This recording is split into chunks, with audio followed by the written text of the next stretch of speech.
今日呢一部係德國寶嘅抽油煙機，講個問題就係油太多，所以塊板都跌到死晒。咁佢呢度嘅話咧，呢個係照明，呢個開關，呢個大細檔，一共有三個檔位，油太多所以用唔到塊板，而家全部拆晒佢，咁做咗塊新嘅板俾佢。而家開機試試。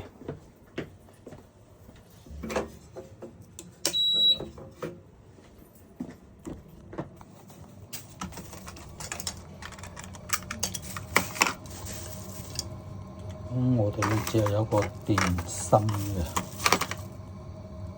個電芯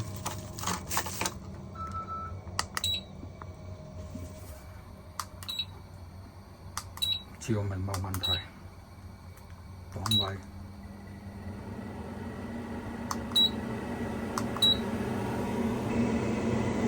位都冇問題，試翻下個抽力先。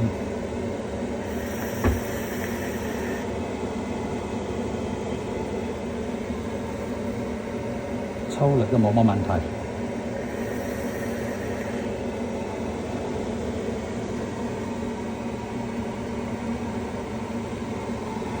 除咗油太多之外，其他都冇乜大礙，主要就係油太多。維修抽油煙機，再問電器維修。